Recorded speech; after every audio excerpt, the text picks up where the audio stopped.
नमस्कार, स्वागत है आप सभी का बायजूस क्लासेस में।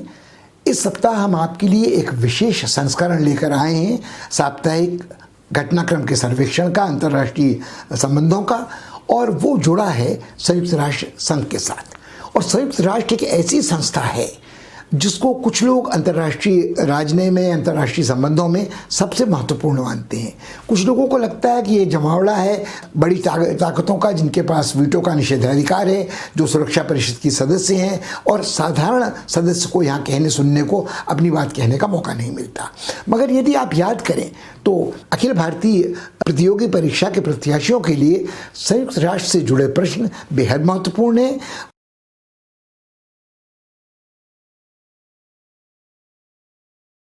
उनको ये बात याद रखनी होती है कि संस्था में दो प्रमुख अंग हैं, एक आम सभा है, एक सुरक्षा परिषद है।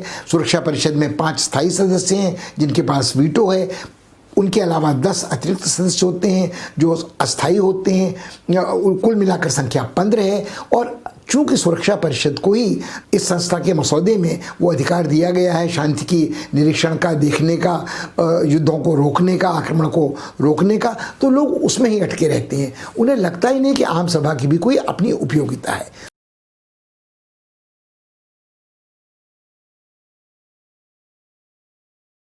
आम सभा की एक विशेष बैठक हर वर्ष सितंबर के महीने में होती है, जो इस बार भी आयोजित हो रही है। और इस वर्ष ये संस्था का आम सभा का अधिवेशन इसलिए और महत्वपूर्ण हो गया है क्योंकि संस्था अपने जन्म की, अपनी स्थापना की 75वीं वर्षगांठ मना रही है। ये मौका पीछे मुड़ के देखने का भी है और आगे देखने का भी है। मगर इन दो संस्थाओं के अतिरिक्त, सुरक्षा परिषद और आम सभा के अतिरिक्त, कुछ और भी संस्थाएं हैं जो संयुक्त राष्ट्र से जुड़ी हैं, जिनको हम स्पेशलाइज्ड एजेंसीज अंग्रेजी में कहते हैं, जो खास काम देखती हैं, जैसे फूड एंड एग्रीकल्चरल ऑर्गेनाइजेशन जो खाद्यान्नों के बारे में देखती है, और WHO विश्व स्वास्थ्य संगठन जो महामारियों, रोगों आदि के बारे में चिंता करता है।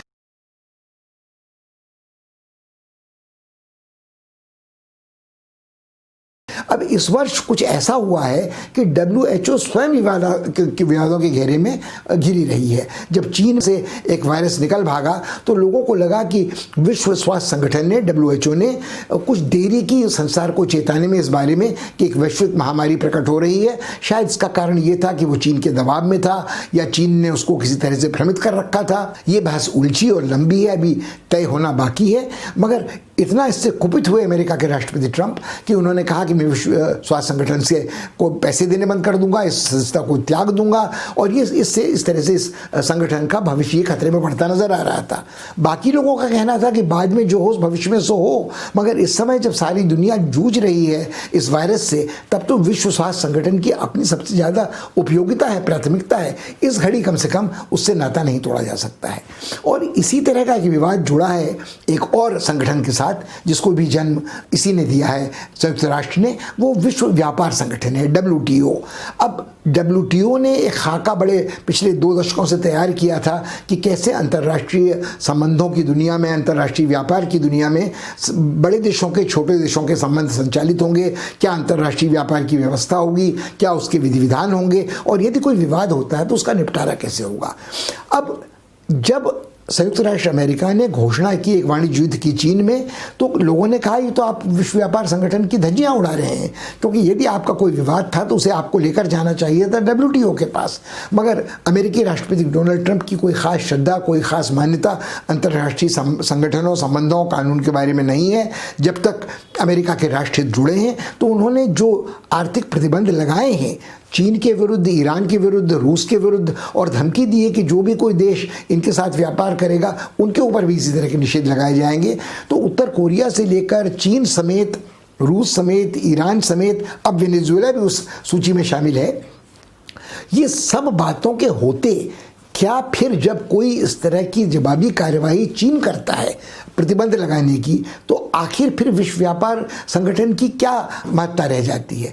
और इसी तरह यदि जब ब्रिटेन यूरोपियन समुदाय से बाहर निकलता है तो ब्रेक्सिट के बाद वो भी कुछ ऐसे कानून तय करता है जो न तो उसकी उस अंतर्राष्ट्रीय संधि का पालन करते हैं जिसमें उसने हस्ताक्षर यूरोपियन समुदाय के साथ किए हैं, और न ही विश्व व्यापार संगठन के साथ। तो ये जो उभयपक्षीय रिश्ते बन रहे हैं या अपने ही राष्ट्र के हित को एक तरह से प्रोटेक्शनिस्ट संरक्षणात्मक तरीके से देखा जा रहा है, उसके चलते फिर संयुक्त राष्ट्र की क्या उपयोगिता रहती है, ये विचारणीय विषय इस अधिवेशन के लिए बन चुका है।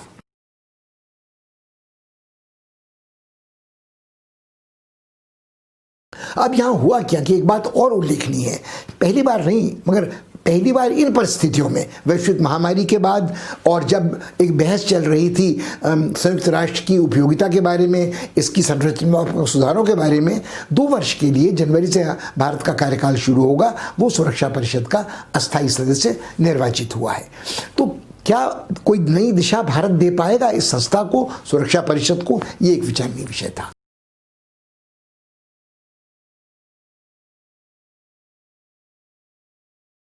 और तीसरा उल्लेखनीय मुद्दा ये है कि इस वर्ष महामारी के प्रकोप के कारण लोग वहाँ व्यक्तिगत सशरीर उपस्थित नहीं हैं। लगभग सब बड़े नेता एक अपने वक्तव्य के जरिए, वीडियो कॉन्फ्रेंसिंग के जरिए अपना वक्तव्य, अपना संदेश इस सभा को दे रहे हैं। अब फिर एक देखने लायक बात बड़ी रोचक और दिलचस्प और महत्वपूर्ण, खासकर प्रतियोगी परीक्षा के विद्यार्थियों के लिए है, वो ये है कि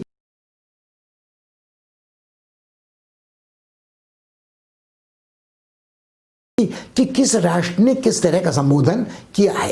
रूस की कोशिश ये रही है कि उसने कहा है कि हाँ, ये मौका ऐसा है कि उभरती सारी चुनौतियों का, सार्वभौमिक चुनौतियों का सामना करने के लिए विश्व को एकजुट होना चाहिए। उसके लिए हमारा प्रयास ये होना चाहिए कि संयुक्त राष्ट्र को हम लोग सशक्त बनाएं, यहाँ परस्पर बहुपक्षीय संवाद के जरिए, राजनीति के जरिए हम साझे का समाधान ढूंढें। वो मौसम बदलाव हो, वो वैश्विक महामारी हो, वो जनतंत्र बनाम तानाशाही की लड़ाई हो। पुतिन के आलोचकों का मानना है कि रूस को इस वक्त संयुक्त राष्ट्र की उपयोगिता इतनी अधिक इसलिए नजर आ रही है कि इस संस्था ने उनके एक पक्षीय हस्तक्षेप की कोई आलोचना उस तरह से नहीं की है। उक्रेन में, क्रीमिया में, सीरिया में, लीबिया में जिस तरह का संकट उनके लिए पैदा हो सकता था, तो उनकी एक बहुत ही रचनात्मक पेशकश पहल संयुक्त राष्ट्र के बहुपक्षीय राजनीति के तरफ रही है। इसी तरह चीन के राष्ट्रपति शी ने जो अपना वक्तव्य जारी किया है, उसमें उन्होंने फिर एक बार ये बात दोहराई है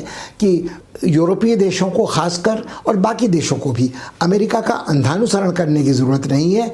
अमेरिका के राष्ट्रपति यदि अपने हठ में, अपने बड़बोलेपन में, अपनी अदूरदर्शिता में यदि चीन के साथ मुठभेड़ की मुद्रा अपनाते भी हैं, तो बाकी देशों को अपना हित देखना चाहिए। और उनको भी इस समय अचानक अंतर्राष्ट्रीय कानून की, अंतर्राष्ट्रीय व्यवस्था की, राजनीति की परंपराओं की, शांतिपूर्ण संवाद की याद आने लगी है। यदि आप देखें तो जिस तरह की मुठभेड़ भारत के साथ चीन की हिमालयी सरहद पर हो रही है, उसको देखते लगता नहीं कि चीन की इन बातों पर विश्वास किया जा सकता है। मगर बहरहाल इसका कड़ा जवाब दिया यूरोपीय समुदाय के राजनीतिक प्रमुख मिकेल साहब ने, जिन्होंने चीन से दो टूक शब्दों में कहा कि देखिए, आपको ये बात समझ लेनी चाहिए कि हमारे मूल्यों में, राजनीतिक, सामाजिक और आपके मूल्यों में बुनियादी अंतर है। हमारे मूल्य आपके मूल्य नहीं हैं, और जो हमारे मूल्य हैं वो अमेरिका के मूल्य हैं, वो पूरे यूरोपीय समुदाय के साझे के मूल्य हैं, और जो अपने को जनतांत्रिक देश समझते हैं यूरोप के बाहर भी, उनके वो साझे के मूल्य हैं। चीन की दलील अब तक ये रही है कि ये मूल्य, अंतर्राष्ट्रीय कानून, राजनीति की परंपराएं, ये सब पश्चिमी देशों का उपनिवेशवाद काल के दौरान बनाया हुआ जाल है। इसमें कोई सहमति, कोई भागीदारी चीन की, इस्लामी देशों की या अन्य विकसित देशों की नहीं रही थी। तो जब तक एक संवाद के जरिए इसमें सहमति पैदा नहीं होती, उसको मानने के लिए वो बाध्य नहीं है। मगर मिकेल साहब ने फिर ये बात बहुत कड़े शब्दों में दोहराई कि जनतंत्र हो या मानवाधिकार हो, ये मूल्य सिर्फ पश्चिमी मूल्य नहीं है, ये एक सार्वभौमिक मूल्य है और चीन उनको अनदेखा नहीं कर सकता। उन्होंने फ्रांस के राष्ट्रपति मैक्रोन की तरह ही, जिन्होंने कुछ समय पहले बात अपने वक्तव्य में कही थी, चीन को साफ ये बात याद दिलाई कि जिस तरह सिंकियांग प्रांत में उइगर मुसलमानों के साथ अत्याचार हो रहे हैं, उनके वंशनाशक उत्पीड़न का आरोप चीन पर लगाया गया है, जिस बर्बर तरीके से चीन ने हांगकांग में जनतांत्रिक आंदोलन का दमन किया है, अभिव्यक्ति की स्वतंत्रता को अस्वीकार किया है, उस सबको देखते हुए चीन को या तो पारदर्शी तरीका अपनाना चाहिए और अपने व्यापार और अपनी कंपनियों के साथ जो चीनी सरकार के रिश्ते हैं उनको भी पारदर्शिता के साथ उद्घाटित करना चाहिए। दूसरे देशों की कंपनियों को भी उसी तरह अपने देश में आने का, व्यापार करने का, माल बेचने का मौका देना चाहिए, जिस तरह से, जिसकी अपेक्षा वो पश्चिमी यूरोप से करते हैं। अर्थात चीन के राष्ट्रपति का जो प्रयास हाल के दिनों में रहा है कि वो एक दरार पैदा कर सके यूरोपीय समुदाय के, पश्चिमी यूरोप के देशों और अमेरिका के बीच में, उसमें वो सफल नहीं रहे हैं। तो ये बात एक तरह से साफ हो जाती है। अब ये तो बात रही अमेरिका की, रूस की और चीन की, जो बड़ी तीन ताकतें हैं जिनका एक त्रिकोण है जिसके अनुसार अंतर्राष्ट्रीय राजनीति के समीकरण बनते बिगड़ते हैं। अब छोटे राज्यों के बारे में हम क्या कहेंगे? अब छोटे राज्यों के बारे में एक उल्लेखनीय बात यह है, जो विस्फोटक संघर्ष की संभावना जहाँ संकट स्थलियों में है, उनमें एक पूर्वी भूमध्य सागर में ग्रीस, साइप्रस और तुर्की के बीच की मुठभेड़ है, जो सागर के गर्भ में छुपे तेल और गैस के अपार भंडार को लेकर है। और यही मुठभेड़ तुर्की और मिस्र के बीच में उत्तर पश्चिमी छोर पर अफ्रीका के लीबिया में है, जहां गृह युद्ध चल रहा है। तो इन बातों को देखते हुए ग्रीस के विदेश मंत्री ने अपने समकक्ष तुर्की के विदेश मंत्री को संबोधित करते हुए कहा कि क्यों न हम लोग बातचीत के जरिए इसको सुलझाने की कोशिश करें और शांतिपूर्ण समाधान ढूंढें इस मंच से, अंतर्राष्ट्रीय कानून के अनुसार, सर्वसहमति से, और यदि कोई विवाद होता है तो उसको पंचायत के लिए किसी अंतर्राष्ट्रीय अदालत में भेज दें। अब ये देखने लायक बात होगी कि तुर्की इस पर क्या रुख अपनाता है। तुर्की ने इसका उत्तर तो सीधे नहीं दिया, मगर तुर्की ने हाथ बढ़ाया पाकिस्तान की तरफ और एक इस्लामी कट्टरपंथी जो मोर्चाबंदी भारत के खिलाफ है, उस पर भारत पर सीधे सीधे घटिया आरोप लगाए गए कि भारत ने सांप्रदायिक सद्भाव को नष्ट किया है। सरकार ने, उसने कश्मीर में जो सत्ता परिवर्तन, प्रशासनिक परिवर्तन किया है, वो एक तरह से अंतर्राष्ट्रीय कानूनों का उल्लंघन है। वो पाकिस्तान के विवाद को अनदेखा करने के बाद किया गया है।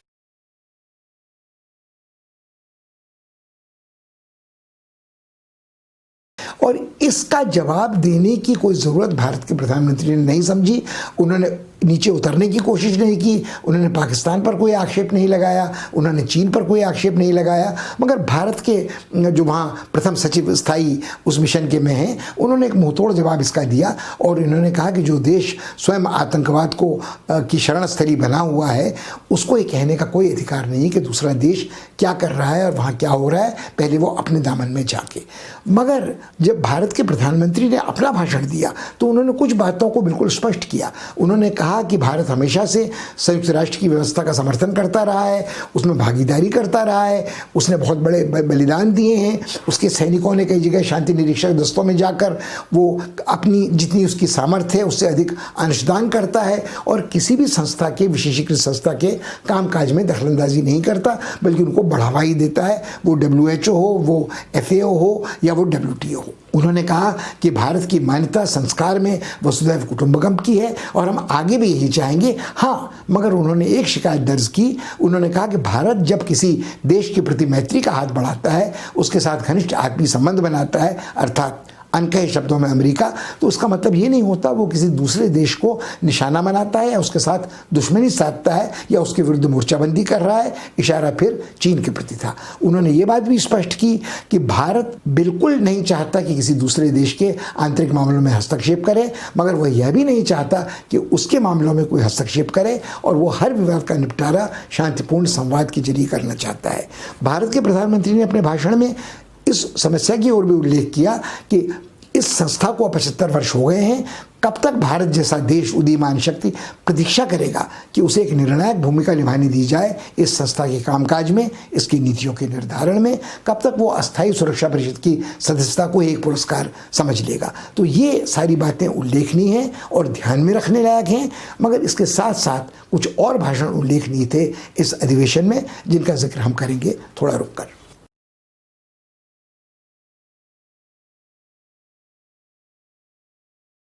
पिछले सप्ताह संयुक्त राष्ट्र की आम सभा के अधिवेशन को जिन नेताओं ने संबोधित किया, उनमें शायद एक सबसे दिलचस्प, विचारोत्तेजक और आकर्षक भाषण, वक्तव्य बांग्लादेश की नेता शेख हसीना का था। उन्होंने मौसम बदलाव पर केंद्रित एक सत्र में एक भाषण में कहा कि मैं उस देश से आ रही हूँ जिसकी लगभग 1/3 भूमि अभी हाल तक बाढ़ के जल से डूबी हुई थी। हम कभी समुद्री तूफान की चपेट में आते हैं, कभी नदी की बाढ़ होती है, कभी कोई समुद्री झंझावात हमें घेर लेता है और इस कारण हमारा जो आर्थिक विकास है वो तो अवरुद्ध हुआ ही है।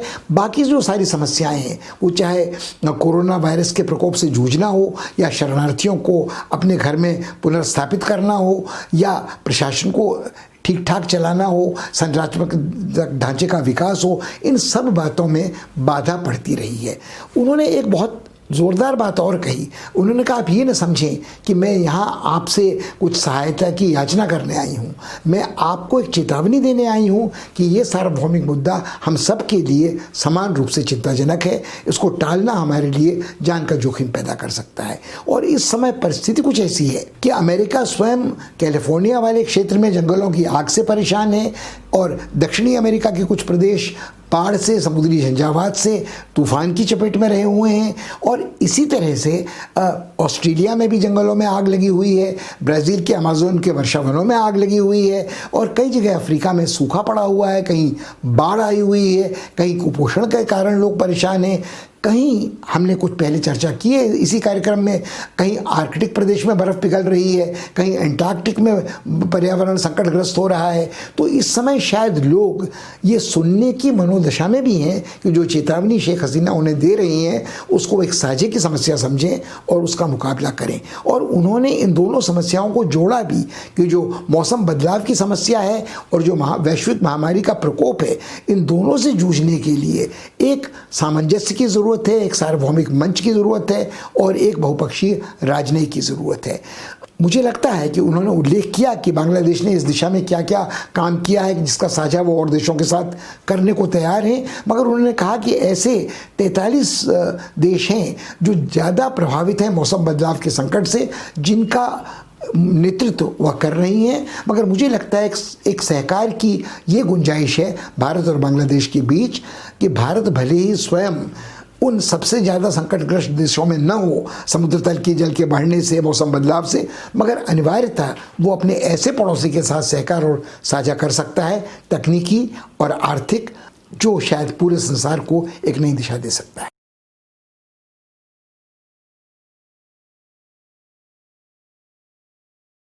जहां चीन एक और संयुक्त राष्ट्र की आम सभा में एक शांतिपूर्ण पहल की पेशकश करता नजर आ रहा था, वहीं दुनिया के दूसरे हिस्सों में उसका क्रियाकलाप कुछ ऐसा था जिससे यही प्रतीत हो रहा था कि उसके आक्रामक विस्तारवादी तेवरों में कहीं भी कोई अंतर नहीं पड़ा है। पूरे प्रशांत महासागर को पार कर दक्षिण अमेरिका के उत्तरी छोर पर पेरू नामक एक छोटे देश के आसपास उसके 350 मछली पकड़ने वाले जहाज़ों के एक बेड़े को जब देखा गया तो लोगों में काफ़ी आशंकाएं पैदा हुई। चीन का मानना ये था कि वो अंतर्राष्ट्रीय जलनिधि में ही मछलियों का शिकार कर रहा है।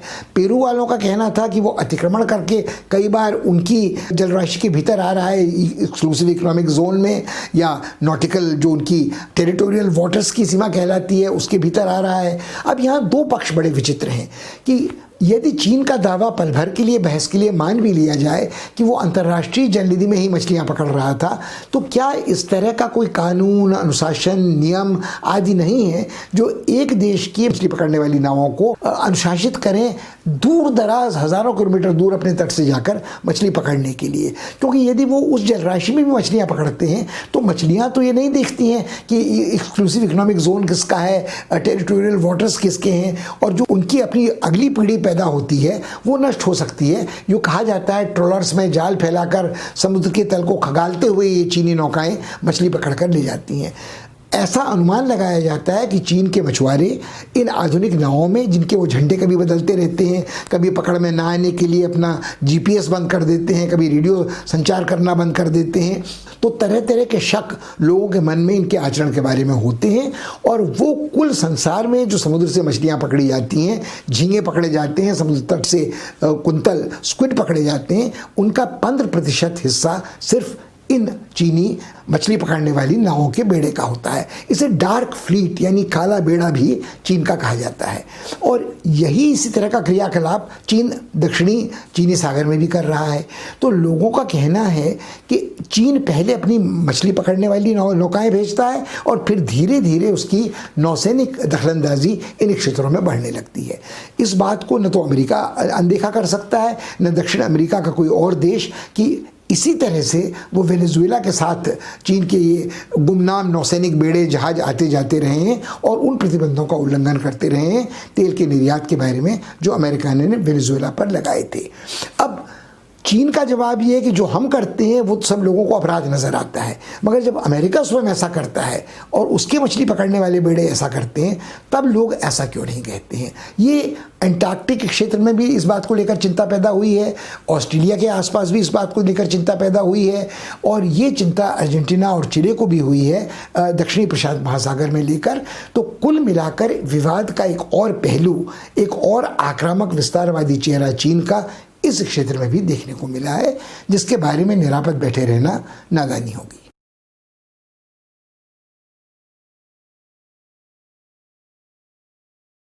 अंतर्राष्ट्रीय घटनाओं के इस साप्ताहिक सर्वेक्षण में अक्सर कुछ दर्शकों को कम से कम ये लग सकता है कि कुछ छोटी छोटी घटनाएं दूर दराज देशों की ऐसी हैं जिनका शायद कोई ख़ास महत्व प्रतियोगी परीक्षाओं के लिए नहीं है। हम इस बात को जोर देकर दोहराना चाहेंगे कि अंतर्राष्ट्रीय संबंधों में कोई भी घटना छोटी नहीं समझी जा सकती, उसका महत्व कम नहीं आंका जा सकता, चाहे वो कितने ही दूर दराज ऐसे देश में क्यों न घट रही हो जो आमतौर पर सुर्खियों पर नहीं रहता हो। क्योंकि कोई भी आंदोलन, कोई भी संघर्ष, स्थानीय संघर्ष, कोई भी विवाद कभी भी तूल पकड़ सकता है और ऐसा रूप धारण कर सकता है कि एक छोटी सी चिंगारी जो किसी बड़े बारूद की ढेरी में विस्फोट कर सकती है, उस तरह का परिवर्तन हमको अंतर्राष्ट्रीय संबंधों में देखने को मिल सकता है। ऐसा ही कुछ पिछले सप्ताह दो दूर दराज के देशों के बीच हमको देखने को मिला है।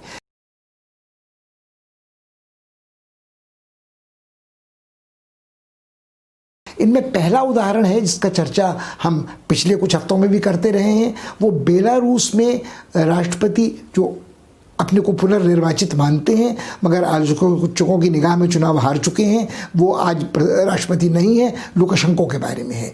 उन्होंने दावा किया था कि चुनाव में उन्हें 85% मत मिले हैं। जनता ने इस पर एतराज़ दर्ज कराया था। बड़ी संख्या में लाखों आंदोलनकारी राजधानी मिन्स्क की सड़कों पर उतर आए थे। सिर्फ मिन्स्क में ही नहीं, छोटे बड़े तमाम कस्बों में उनके देश के जहाँ फैक्ट्रियाँ थीं, जहाँ लुकाशेंको को लगता था कि उनके बड़े वफादार समर्थक साम्यवादी पार्टी के सदस्य अनुभूति रखने वाले कार्यकर्ता हैं, खदानों में काम करने वाले, इस्पात की फैक्ट्रियों में काम करने वाले, मगर जब वो वहाँ गए तो वहाँ भी उनको अपने खिलाफ नारे सुनने पड़े और वापस लौटने के लिए कहा गया। अब ये समस्या ये है कि अब आपको लगेगा कि बेलारूस तो एक छोटा सा देश है, छोटी सी उसकी आबादी है, रूस की परिधि में है, रूस का लगभग उपग्रह है, वहाँ के आंदोलन को लेकर हमें इतनी चिंता करने की क्या ज़रूरत है। चिंता करने की ज़रूरत हमको इसलिए है कि कभी भी ये समस्या उस बुनियादी प्रश्न का हिस्सा बन सकती है जो प्रतियोगी परीक्षाओं के लिए बेहद महत्वपूर्ण है कि आज की अंतर्राष्ट्रीय राजनीति में, आज के अंतर्राष्ट्रीय संबंधों में तानाशाही बनाम जनतंत्र, अभिव्यक्ति की स्वतंत्रता बनाम मानवाधिकार, इनका क्या रिश्ता है और इनसे क्या प्रभाव अंतर्राष्ट्रीय शक्ति समीकरणों पर पड़ सकता है। इसी आधार पर कोई बड़ी शक्ति दूसरी बड़ी शक्ति के साथ मुठभेड़ कर सकती है, उसके ऊपर आर्थिक निषेध लगा सकती है, वो अमेरिका चीन के प्रति लगा रहा हो, वो शिंकियांग में उइगुर मुसलमानों का सवाल हो, या भारत को कटघरे में घेरने की कोशिश कोई कर रहा हो जम्मू कश्मीर राज्य को देखते हुए, या कोई पाकिस्तान पर आक्षेप लगा रहा हो बलूचों या सिंधियों या शियाओं को देखकर। तो मुझे लगता नहीं कि हम बहुत आसानी से इस सवाल को ये कह सकते हैं इस छोटे देश में, दूर दराज के देश में इस समस्या से हमारा क्या लेना देना है। अब जहाँ तक लुकाशेंको और बेलारूस का प्रश्न है, उनकी रणनीति ये थी कि या तो वो इन आंदोलनकारियों का बलपूर्वक दमन कर लें या सहायता मांग लें पुतिन से, जो उनकी रक्षा के लिए तत्पर होकर आ जाएं। पुतिन ने शुरू में ये संकेत भी दिया कि उनकी सामरिक सुरक्षा, उनके राष्ट्रहित जुड़े हैं बेलारूस के साथ, ये बेलारूस को वो नहीं जाने दे सकते पश्चिम की गोदी में या नाटो की मोर्चाबंदी का हिस्सा नहीं बनने दे सकते। तो उन्होंने आश्वासन दिया कि वो बेलारूस को राजनयिक समर्थन भी देंगे, नैतिक समर्थन भी देंगे, ज़रूरत पड़ेगी तो वहाँ अपनी सैनिक टुकड़ियाँ भी भेजेंगे जो कानून और व्यवस्था को बनाए रखेंगी। मगर दिक्कत वहाँ क्या है, जो लुकाशेंको का विरोध हो रहा है वो विरोध मुखर करने वाली पीढ़ी नौजवानों की पीढ़ी है। उसमें बहुत बड़ी मात्रा में, बहुत बड़ी संख्या में स्त्रियाँ, महिलाएं और किशोरियाँ हैं। तो उनके साथ जितना बल प्रयोग कर सके हैं, जितना बर्बर व्यवहार कर सके हैं, वो तो सैनिक कर चुके हैं, मगर एक सीमा के आगे बढ़ने की उनकी हिम्मत नहीं पड़ती। ये महिलाएं बड़ी दिलेर हैं, जो राष्ट्रपति पद की उम्मीदवार थी जो अपने को जीता हुआ उम्मीदवार मानती हैं, स्वेतलाना है जिनके पति को उम्मीदवारी नहीं हासिल होने दी गई थी, वो इस समय अपने बच्चों की चिंता में, अपनी जान और माल की हिफाजत में पड़ोसी देश लिथुआनिया में निवास कर रही हैं। मगर उन्होंने अपना हौसला हारा नहीं है। वो अपने देशवासियों को संबोधित करके कहती हैं कि आप आंदोलन रोकिए नहीं, आंदोलन जारी रखिए। और आंदोलन थोड़ा शिथिल पड़ा है, मगर ये 5वां छठा हफ्ता है जब हज़ारों लाखों की संख्या में आंदोलनकारी उमड़कर आज छोटे बड़े शहरों में आ रहे हैं।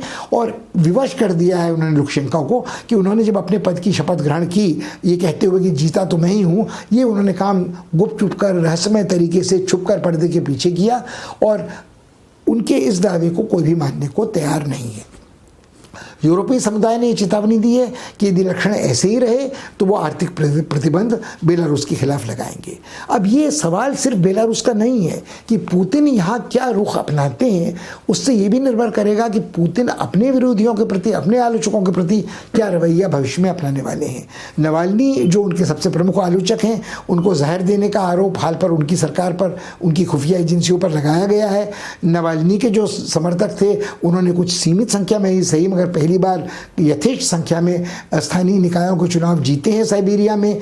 और जिस तरह की आलोचना बेलारूस की रूस के पुराने उपग्रहों ने सोवियत साम्राज्य के दिनों से हंगरी ने, पोलैंड ने की है, मानवाधिकार के हनन के नाम पर, जनतंत्र की अभिव्यक्ति की स्वतंत्रता के हनन के नाम पर, तो मुझे लगता है कहीं ना कहीं ये संकट पूरे पूर्वी यूरोपीय देशों का है, उन देशों का जो आज यूरोपीय समुदाय के सदस्य नहीं है मगर शायद बनने की कामना उनके मन में है, मगर रूस के प्रभाव आधिपत्य के कारण अब तक वो मुखर नहीं हो सके हैं। मगर नई पीढ़ी के मन में, वो रूस में हो, बेलारूस में हो, वो बाल्टिक गणराज्यों में, लिथुआनिया, एस्टोनिया, लातविया में हो या मोल्डोवा में हो, उन सब के मन में वही इच्छा है कि उनका जीवन यापन, उनकी शैली वैसी ही हो जैसी पश्चिम में उनके हमउम्र लोगों की है।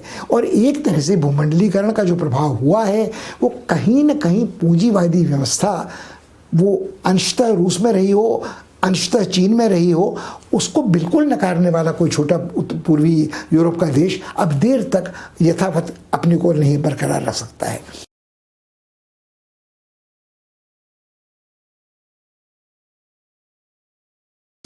अब जाइए बिल्कुल दूसरे महाद्वीप में, एशिया में, दक्षिण पूर्व एशिया में। वहाँ थाईलैंड की स्थिति कुछ ऐसी ही है। थाईलैंड में पिछले 4-5 हफ्तों से लगातार नौजवान छात्र, विशेषकर थम्मसात विश्वविद्यालय के शाही महल के बाहर दालान में धरना दिए बैठे हैं, नारे लगा रहे हैं। पुलिस उनको तितर बितर करने का प्रयास कर चुकी है मगर बल प्रयोग करने का साहस उसे नहीं हो रहा है। यहाँ भी हमको वही कुछ देखने को मिल रहा है कि भले ही चीन ने हांगकांग में जनतंत्र के लिए आंदोलन कर रहे युवाओं का दमन हाल फिलहाल कर लिया हो, पता नहीं भविष्य में स्थिति क्या होगी, मगर थाईलैंड में वो जनतंत्र की अभिलाषा बहुत आक्रामक ढंग से मुखर हो रही है। और इस बार जो लोग उसमें हिस्सा ले रहे हैं उन्होंने कुछ लक्ष्मण रेखाओं का स्पष्ट बड़ा जोखिम उठाकर उल्लंघन किया है। थाईलैंड में ऐसे बड़े सख्त कानून है, यदि कोई राजवंश की आलोचना करता है, राजा की आलोचना करता है तो उसे 15 वर्ष का कारावास हो सकता है राजद्रोह के कारण। मगर इस बार छात्रों ने, इन युवाओं ने ये सवाल भी उठाया है कि क्यों जो हमारे राजा हैं वो कानूनी संवैधानिक राज नहीं करते, क्यों वो सत्ता का केंद्रीकरण अपने हाथ में कर रहे हैं और धीरे धीरे निरंकुश फिर से राजा बनने की कोशिश कर रहे हैं। क्या ये सच नहीं है कि उनके ऊपर इतनी बड़ी मात्रा में जनता का पैसा, करदाता का पैसा खर्च होता है जिसके प्रतिदान में वो कुछ भी नहीं करते हैं। इनके पिताश्री जो थे वो एक बड़े सम्मानित व्यक्ति थे, थाईलैंड की जनता उनका आदर करती थी, मगर उनके स्वभाव में और उनके पुत्र के स्वभाव में, राजा वाजिरलंगकॉर्न के स्वभाव में ज़मीन आसमान का अंतर है। इस राजा की जीवन शैली थोड़ी विलासी है, वो देश के बाहर निरंतर रहते हैं, तुनक मिजाजी के साथ वो कभी एक महिला या किसी पुरुष को अपना साथी सहचर बनाते हैं, पदोन्नत करते हैं, फिर उसकी पदावनति हो जाती है, फिर उसको पुनः प्रतिष्ठित करते हैं। और छात्रों ने यह सवाल उठाने भी शुरू किया है, क्या सेना उनका प्रयोग एक रक्षा कवच के रूप में नहीं करती है, एक ऐसे प्रतीक के रूप में नहीं करती है जिसके पर्दे के पीछे वो अपनी तानाशाही निरंतर कायम रख सके। अब ये एक सच है कि थाईलैंड में पहली बार सैनिक तख्तापलट 1932 में हुई थी, जिसके बाद एक वहाँ संवैधानिक राजतंत्र की स्थापना हुई थी। उसके बाद शीत युद्ध के दौरान अमेरिकी सैनिक गठबंधन का सदस्य बनने के कारण कम कमोबेश निरापद रही थी अर्थव्यवस्था थाईलैंड की। और थाईलैंड के बारे में आम आदमी को लगता है एक पर्यटकों का स्वर्ग है, एक सुखी शांत जगह है जहां आदमी कम खर्च किफ़ायती छुट्टियां बिता सकता है। मगर आज ये स्थिति कोरोना वायरस के प्रकोप के बाद नहीं रही है। लोगों की जीविका प्रभावित हुई है, लोग बेरोजगार हुए हैं, महंगाई बढ़ी है, पर्यटन चौपट हो गया है। लोग ये सवाल उठा रहे हैं और सेना को ये समझ में नहीं आ रहा है कि वो इन छात्रों का मुकाबला कैसे करें। इसके पहले जब भी कोई आंदोलन होता था तो वो लाल कुर्ती लोग होते थे, रेड शर्ट्स जो अपने को कहते थे, जो समर्थक थे शिंदवारा नामक एक करिश्माई व्यक्तित्व के प्रधानमंत्री का, जो निर्वाचित होकर जीते थे। मगर न उनको न उनकी बहन को सेना ने राज करने दिया था, शासन करने दिया था। और सेना ने फिर एक तख्ता पलट के बाद एक संविधान जारी किया था। अब यहाँ भी जिस तरह से बेलारूस में मतभेद आंदोलनकारियों के बीच में है, कुछ लोग चाहते हैं कि लुकाशेंको चले जाएं तो काफ़ी है, कुछ लोग चाहते हैं कि रूस हस्तक्षेप न करे उतना काफ़ी है, कुछ लोग चाहते हैं कि संवैधानिक परिवर्तन हो जाए और निर्भय निष्पक्ष चुनाव होने लगे उतना काफ़ी है, कुछ लोगों को अभिव्यक्ति की स्वतंत्रता अधिक चाहिए, कुछ लोगों को कमोबेश कुछ पूंजीवाद का स्पर्श अर्थव्यवस्था में चाहिए, साम्यवादी बेड़ियों से जकड़न से छुटकारा चाहिए। मगर वही कुछ आपको देखने को मिल रहा है थाईलैंड में भी कि यहाँ कुछ लाल कुर्ती वाले कट्टरपंथी पुराने आंदोलनकारी भी हैं, कुछ जनजातियों के समर्थक भी हैं, कुछ वो लोग हैं जिनका रोजगार छिन गया है उनसे। अधिकांश वो छात्र हैं जो कम उम्र छात्र हैं और उस पीढ़ी का प्रतिनिधित्व करते हैं जो थाईलैंड की आबादी का अधिकांश हिस्सा है, थाईलैंड का भविष्य है। तो इनके विरुद्ध बार-बार बल प्रयोग करने का साहस प्रयुक्त को भी नहीं हो रहा है, सेना को भी नहीं हो रहा है। और जो मांग संवैधानिक सुधार की कर रहे हैं उनकी मांग सेना ने स्वीकार कर ली है, संसद के सामने रख दी है। संसद ने फिलहाल उसे टाल दिया है कि अक्टूबर में इसके ऊपर वो विचार करेंगे। मगर ये राहत छोटी सी है। ऐसा नहीं लगता है कि ये छात्र, ये नौजवान अपने आंदोलनकारी तेवर छोड़ने वाले हैं। और ये स्थिति थाईलैंड की और बेलारूस की हमें उस अंतर्राष्ट्रीय संबंधों की एक उलझी हुई गुत्थी से परिचित कराती है जो तानाशाही बनाम जनतंत्र की है, अभिव्यक्ति की स्वतंत्रता बनाम मानवाधिकारों की है। दोनों जगह अगर आप देखें, वो रूस हो, वो बेलारूस हो या थाईलैंड हो, कहीं समलैंगिकों के अधिकारों का प्रश्न है, कहीं तीसरे जिसे थर्ड जेंडर कहते हैं उनके अधिकारों का पक्ष है, कहीं अभिव्यक्ति की स्वतंत्रता का प्रश्न है, कहीं मानवाधिकारों की रक्षा का प्रश्न है, कहीं पर्यावरण के संरक्षण का प्रश्न है। तो ये सारे जो बुनियादी सरोकार नई पीढ़ी के हैं, जो इस भविष्य में के वारिस होने वाले हैं इस धरती के, उनकी उपेक्षा कर कौन देश, कौन शक्ति कितनी देर तक कायम रह सकती है, यथास्थिति को मजबूत बना सकती है, ये देखने लायक हो।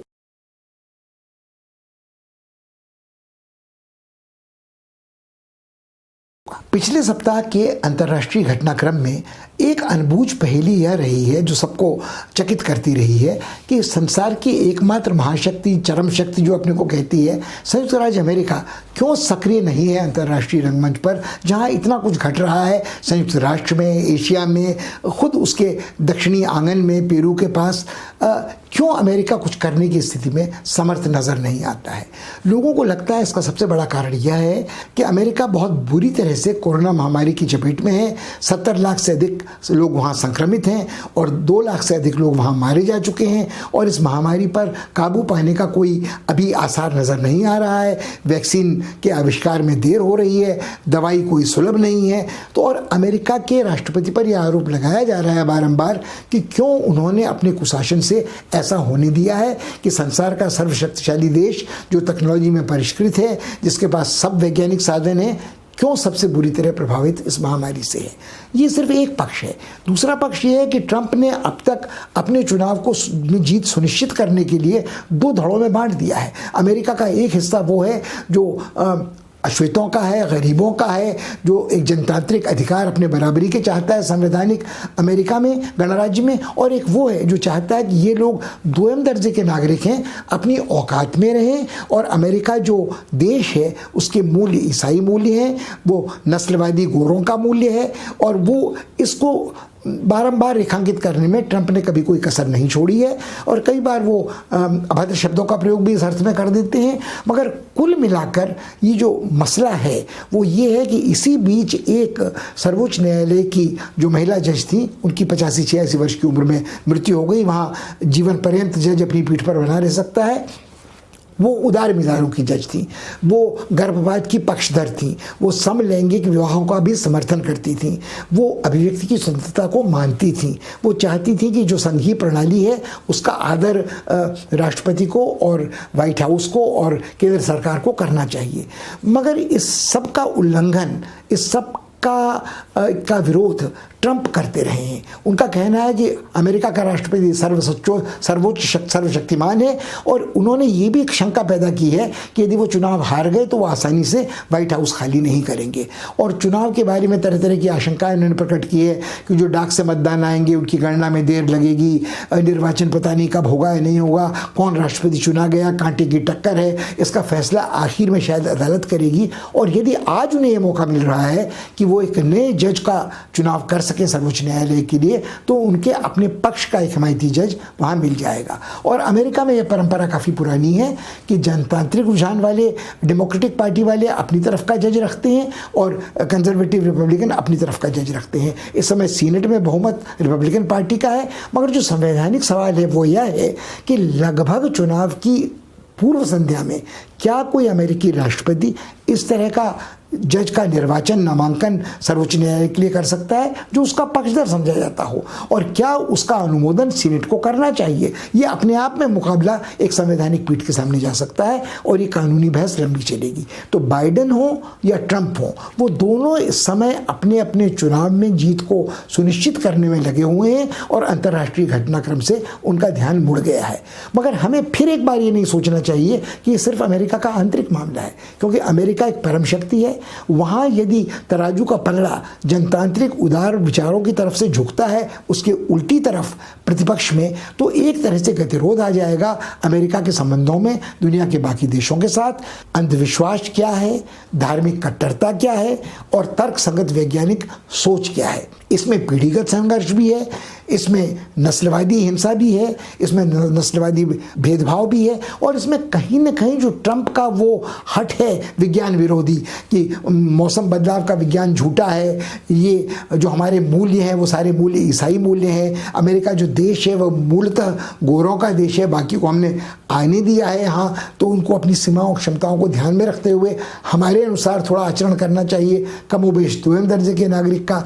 ये सारी चीज़ें एक साथ जब होती हैं तो क्या अमेरिका के रिश्ते इस राष्ट्रपति चुनाव के बाद बाकी देशों के साथ यथावत रहेंगे, वो चीन हो, वो रोमन कैथलिक विचारधारा वाले देश हों, वो इस्लामी देश हों, या फिर कहीं ना कहीं वो सभ्यताओं संस्कृतियों की भिड़ंत वाली बात जो सैमुअल हंटिंगटन कहते थे बहुत जल्दी उजागर होने वाली नहीं है। इसका ध्यान हमको रखना पड़ेगा।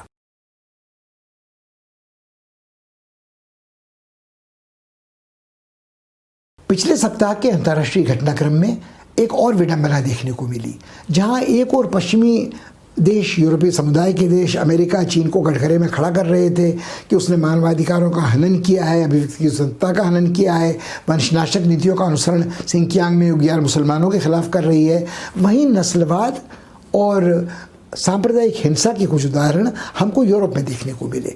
वो शालिबो नामक एक चित्रकारी की पत्रिका थी जिस पर हमला कुछ वर्ष पहले इस्लामी आतंकवादियों ने किया था, उसके संदर्भ में फ्रांस के वर्तमान राष्ट्रपति ने कहा कि फ्रांस कभी भी झुकेगा नहीं इस तरह की धमकियों और आतंकवादी हरकतों के सामने। हम अपनी अभिव्यक्ति की स्वतंत्रता में कोई कटौती नहीं करेंगे, ज़रूरत पड़ेगी तो हम वैसे व्यंग चित्र दोबारा छापेंगे, हम टिप्पणियाँ जो परिहास में, व्यंग्य में होती हैं उनको उसी भावना के अनुरूप लेंगे। और इसके कहने के कुछ ही दिन बाद इसी पत्रिका के दफ्तर में, जहां कोई दूसरी टीवी कंपनी काम करती है, एक छुरेबाज आया और उसने बाहर खड़े कॉफ़ी पी रहे, सिगरेट पी रहे 2 कर्मचारियों पर हमला कर दिया। सौभाग्य से किसी की जान नहीं गई। बाद में जांच पड़ताल में ये पता चला कि एक पाकिस्तानी नवयुवक था जो जिहादी मानसिकता से ग्रस्त था, जिसको दीक्षित किया गया था, इस तरह के आतंकवाद के प्रति प्रेरित किया गया था। तो एक और आतंकवाद के तार पाकिस्तान से जुड़ रहे थे। युवा जो व्यक्ति लंबे समय से यूरोप में रहा था, उसके दिल और दिमाग पे कितनी आसानी से इस्लामी आतंकवादी कब्जा कर सकते हैं, उसका उदाहरण ये था। मगर कहीं ना कहीं हमको ये सोचने को भी विवश करता है कि क्या अभिव्यक्ति की स्वतंत्रता के नाम पर कोई भी यूरोपीय ताकत, औपनिवेशिक ताकत ऐसे भड़काऊ बयान दे सकता है वहाँ का शासक जो सांप्रदायिक सद्भाव को नष्ट करे। कुछ ही समय पहले उत्तरी यूरोप में, स्कैंडिनेविया में, डेनमार्क में इस्लाम द्वेषी ऐसे जमावड़े हुए थे और उनकी प्रतिक्रिया में फिर आपको इस तरह की छुटपुट घटनाएं देखने को मिली थी। जिस समय छोरेबाजी की घटना फ्रांस में हुई, ऐसी एक घटना हमको ब्रिटेन में भी समाचार पत्रों में सुनने को मिली। उसको तो उन्होंने आतंकवादी घटना मान लिया, मगर एक और घटना के ऊपर लिपापोती होती रही है कि एक और नवयुवक, जिसका नाम भी उल्लेख नहीं किया गया है, जिसको पकड़कर ले जाया गया पुलिस थाने में और हिरासत में उसके दोनों हाथ हथकड़ी में पीठ के पीछे बांध दिए गए थे। ऐसी स्थिति में उसने अपनी रिवॉल्वर निकालकर पकड़ने वाले, हिरासत में लेने वाले पुलिस सार्जेंट की हत्या कर दी और ख़ुद को गोली मार ली। खुद वो लगभग मरणासन्न हालत में अस्पताल में है, जीवन और मौत के बीच संघर्ष कर रहा है, मगर इसको आतंकवाद की घटना मानने को भी तैयार नहीं है। मगर इस पूरी घटना में जो बात उठती है वो ये है कि उस तरह की फर्जी मुठभेड़ों की याद दिलाती है जिनके समाचार हमको आए दिन अपने देश में सुनने को मिलते हैं कि पुलिस की हिरासत से हथकड़ी बंधा हुआ आदमी पुलिस का हथियार छीनकर भाग निकला, मगर यहाँ वो पुलिस का हथियार उसने नहीं छीना। कैसे हथकड़ी बंधे पीठ के पीछे के हाथों से उसने अपना हथियार निकाला, पुलिस वाले को मारा और ख़ुद को मारा, ये कल्पनातीत है। तो कहीं ना कहीं ये बातें चल रही हैं। और इसका एक और पक्ष है, जो इस तरह के भड़काऊ बयान होते हैं जो कभी ट्रंप देते हैं अपने देश में, कभी अन्यत्र दिए जाते हैं, कभी उत्तरी यूरोप में सुनने को मिलते हैं, वो प्रभावित करने लगे हैं इन देशों के, इन समुदायों की उदार नीतियों को। यूरोपीय समुदाय को झकमार कर ये बात स्वीकार करनी पड़ी है कि वो शरणार्थियों की संख्या में कटौती करेगी जिनको वो ग्रहण करती थी। उन्हीं की मदद के लिए यदि उनको अनुदान राशि अपने सदस्यों से लेनी है तो उन्हें शरणार्थियों के प्रति अपनी नीतियों में सख्ती करनी पड़ेगी। और ये सवाल सिर्फ ईसाइयों का, गोरों का, अश्वेतों का नहीं है, ये गुत्थी उलझी हुई है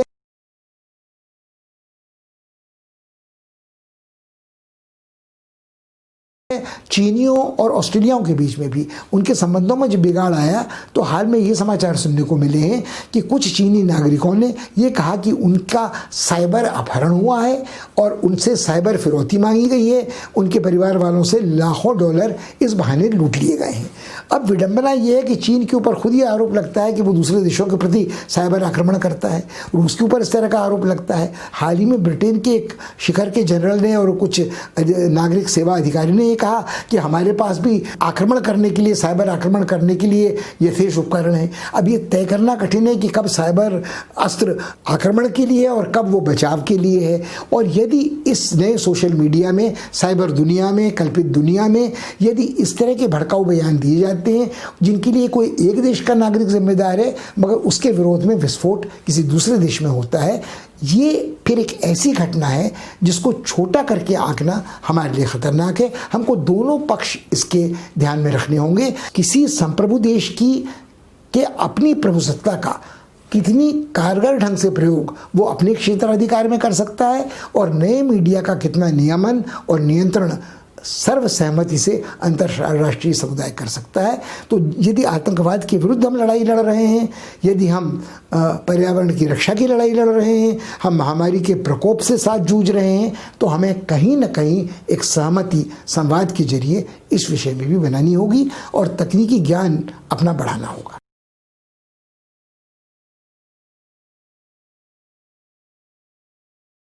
अफ्रीकी महाद्वीप पिछले पूरा सप्ताह फिर चिंता का विषय बना रहा। सबसे बड़ी चिंता का विषय दक्षिणी अफ्रीका है, जहां की अर्थव्यवस्था 51% से ज़्यादा सिकुड़ी है अचानक। और दक्षिणी अफ्रीका की गणना हुआ करती थी संसार के विकसित देशों में, संसार के औद्योगिकृत देशों में, संसार के संपन्न देशों में। अब यदि 51% उसकी अर्थव्यवस्था सिकुड़ गई है तो क्या ये परिभाषा आज भी उसके ऊपर लागू की जा सकती है? भारत की एक विशेष रिश्तेदारी दक्षिण अफ्रीका के साथ रही है, महात्मा गांधी के वहाँ रहने के कारण, सत्याग्रह के अस्त्र के आविष्कार के कारण, फिनिक्स और टॉल्स्टॉय आश्रम के वहाँ स्थापना के कारण। मगर आज ये रिश्ता सिर्फ भावनात्मक रिश्ता रहा है, क्योंकि एक तरह का नस्लवाद विरोध, नस्लवादी हिंसा भारतीय उपमहाद्वीप के लोगों के प्रति वहाँ देखने को मिलती है, जिनमें भारतीय दुकानदार हों, बांग्लादेशी दुकानदार हों, वो गैर ईसाई हिंदू मुसलमान दुकानदार हों, उनकी दुकानें भी इस आर्थिक संकट के दौर में लूटी जा रही हैं, जलाई जा रही हैं।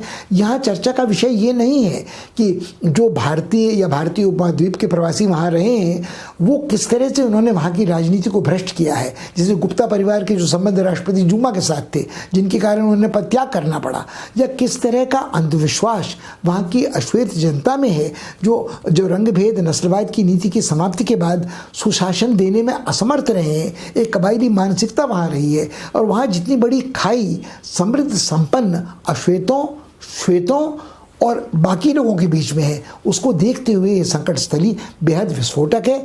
पश्चिम का हमेशा प्रयास रहा है कि दक्षिण अफ्रीका को ब्राज़ील की तरह प्रचारित प्रतिष्ठित करे ब्रिक्स के एक स्तंभ के रूप में, जिसका साथ सहयोग करे भारत भी, चीन भी, रूस भी। मगर आज ये संभावना भी बहुत बुरी तरह से नष्ट होती नजर आती है। कुछ वैसे ही जैसे ब्राज़ील के बारे में बोल्सोनारो के आने के बाद, वर्षावनों में आग लगने के बाद, दक्षिणपंथी तानाशाही के लौटने के बाद वो भरम टूट रहा है। वही भरम दक्षिण अफ्रीका के बारे में भी टूट रहा है।